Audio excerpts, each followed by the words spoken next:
Welcome back to Celebrity Radio. It's Alex Belfield talking to some of the world's biggest stars and some of my favourite people. And we've got a man for you today who is an international phenomena. He did over 70 concerts last year. He's sold millions of albums, in fact 40 million around the world, and he sells out arenas wherever he goes. Andre Rieu is a unique talent that has built an empire around 67 CDs, 75 DVDs, world tours, and I'm delighted to say he's back in the UK this Christmas, and he joins us on the phone now from Maastricht. How are you? I'm fine, Alex. Thank you very much. I didn't know all these numbers you are going on. It is extraordinary. I mean, I've spoken to some famous people over the years, but your statistics are amazing. You are in the top 25 or even the top 10 for most of the years in the last decade of world touring acts. That's incredible. Yes, I heard somebody tell me that I am now for a decade every year in the top 10 of ticket-selling artists. So it's amazing for a classical violinist. I didn't know myself. Do you know what you've done, though? You've made it beyond classical music. You've made it beyond music. It is an event. I saw you in Nottingham just earlier this year in May, and it was one of the most wonderful evenings I've ever spent in a theatre, let alone an arena. You made that enormous venue feel intimate, and that's not easy, is it? That's exactly why we travel the world, my orchestra and me, Alex, to have this interaction with the audience and to make the audience forget that they sit in a baseball arena.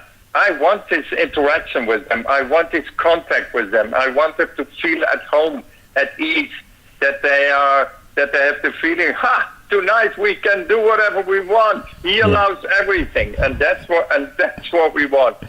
Somebody said to me in May, aren't his tickets expensive? And I said, yes, but go and look at the show. Look at the number of people on stage. Look at the costumes. Look at the amount of musicians, the dancers, the wonderful lights and scenery that you bring with you. It must cost a fortune to put on your show. To be honest, Alex, I am a very stupid man because I have this enormous private orchestra traveling the world with 110 people.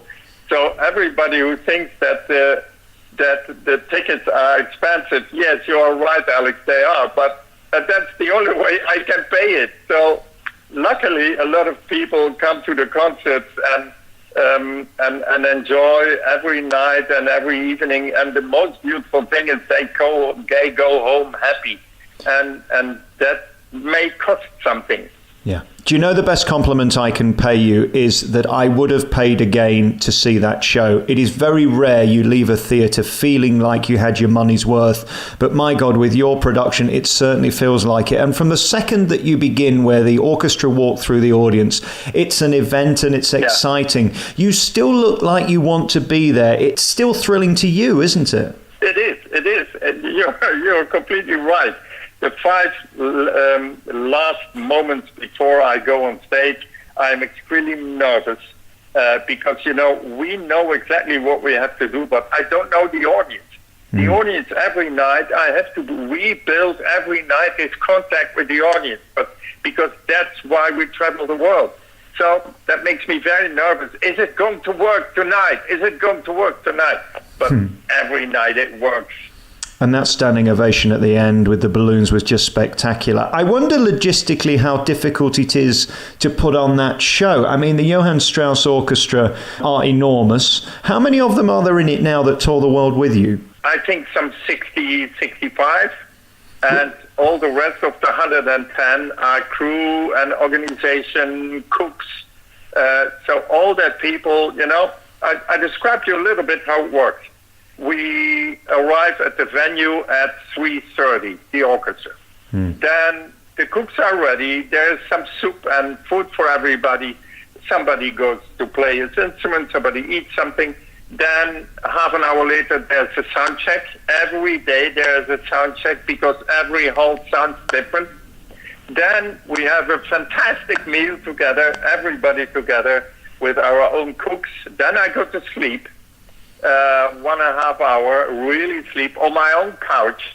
And then there's the concert, And then after the concert, the orchestra goes for the after snacks, a nice glass of red wine. And the crew is working very, very hard to break everything down, put it in the trucks, go in the nightliners, have a nice sleep in the bus, and next morning at 7, they are at the next venue. And that's how it works. Unbelievable. And you are a family. We saw last year the passing of one of the members of the orchestra devastated you, and you were unable to perform. Yeah. You're not just guys that happen to play together. You've become incredibly close. Alex, I have 2 families.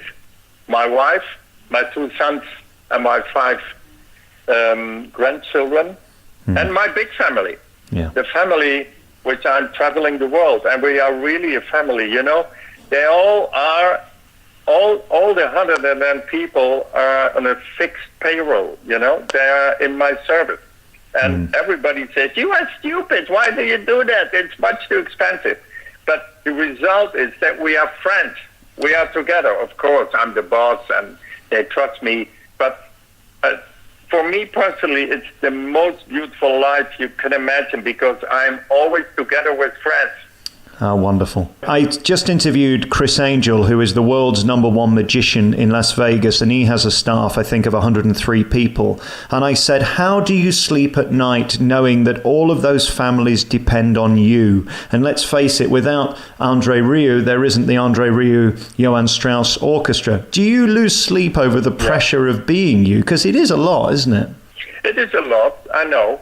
But luckily, I am, you know, I'm born on a Sunday, and I believe that everything will go on and on and on. And I work very hard for my health. You know, 3 times a week, my personal trainer comes to kill me and to take care of my health. It's this morning he was there. Oh my God, all my muscles are. But it's good, you know, it's good. And so, to answer your question, I do a lot for everything. And so I have a good feeling. I can sleep. Andre, I am a deeply unattractive man. You, on the other hand, are a lady's favourite. What's it like being delicious? What a question. Is it nice being delicious? You know you are. They love you, Andre. Don't deny it. I don't know.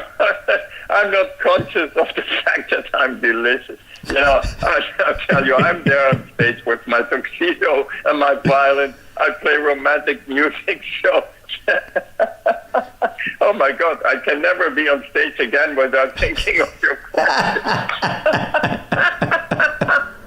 It is true, though. I mean, my aunties, who all love you, my mother, they all watch you on Sky Arts over here, and they go and see those shows. And what you do is so classy. And I think the word to describe your show is it's romantic. It truly is, isn't it? Yeah, I think it's the most.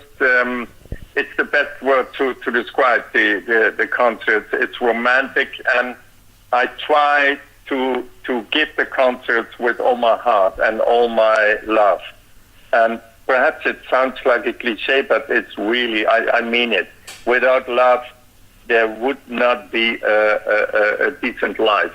I think love is not. I don't mean sex, but I mean love in the sense of being nice to your neighbor. I think that is a very, very important thing in life. Yeah. Your concert is such a positive experience, and I wondered what it's like to be you, to stand there with the pin focus and all those wonderful musicians behind you. And let's face it, they're some of the best in the world. You're playing some of the greatest music in the world. Is it humbling sometimes when you sort of look at yourself from a distance to see the scale of your achievement? It's remarkable. I have something that I used already my whole life. I like it to imagine myself that I go away from the earth and I look to the earth from a distance. And then you see a little blue planet, and I'm so far away that you cannot see the borders, or you cannot see, you know, all this glamour thing is in the heads of the people. It's not in my head. The most beautiful thing that can happen to me when I arrive from a long tour far away, I come home and I see Marjorie, I kiss her, and we go in the car and we go buy sugar and potatoes, what are we going to eat? So that's what I like, to be completely normal. Right. But you know you're not normal. You know you're extraordinary. I wonder, as a child... No, Alex. I'm delicious. You are delicious. I'm going to get to that again. I haven't forgotten about that. Oh, my God. It's true. No, I'm going to put it on a poster somewhere. Don't you worry about that. But how amazing were you as a child musically? I mean, I wonder whether you were some form of protege, because at this point, obviously, you've got so many around you to make the show look brilliant. Without being too introspective, were you always blessed with a great gift? Yeah, I think, yeah. The first violin lessons I had was, I was 5, and my teacher was an 18-year-old blonde girl, so I fell in love immediately with her, and that helped me a lot. But what I wanted to achieve very, very quickly was her beautiful vibrato, her tone, Right. You can imagine when you play the first lesson, and but she played for me, she was next to me, 2 meters, and I heard this beautiful sound, and that was what I wanted. And I tell you, after 3 weeks, I could have the vibrato very, very quickly, and she was flabbergasted. Oh, wow. She told my father and my mother, how is this possible? This guy is gifted. And so, in fact, it was always a sort of joy, a sort of play for me. Incredible. If I could just be your mind in your eyes for one day, what you see on that stage and the reaction from the audience. And what I love as well is the respect for the music. The audience are there to have a party, but they truly listen. There's none of this standing up and screaming and iPhone taking pictures and all that nonsense. Your audience love the music as much as they love you, as much as they love the spectacle. That's a beautiful synergy, isn't it? It is. And to answer your first half of the question, how is it to be there on stage and look at the audience? Alex, I tell you, that is the most beautiful reward we can have on stage. It's the faces, the happy faces of the people who are demanding for more and more and more. That is why we travel the world, and that gives us so much energy that after the concert, when we dress, when we change, we need a lot of red wine to come down, I can tell you. Well, one day I hope to share some wine with you and break bread and talk about your amazing life and career. There's a couple of people I've interviewed in my life, one of which was Andrea Bocelli, the other was Andy Williams, who I was so excited to talk to, and you're the third. I think you're incredible. I think you're a remarkable performer, and what you give audiences is so tremendous. You should be incredibly proud. Mr. Delicious is Andre Rieu. He's back on tour this Christmas. You can you can find out more by going to his website, AndréRieu.com. The new CD is out now, along with the DVD for Christmas. Thank you for your time. It's been such an honor and a pleasure, and I wish you all the best. I hope to see you soon. Thank you very much, Alex. And of course, I invite you to come to have, together with us, a beautiful glass of wine.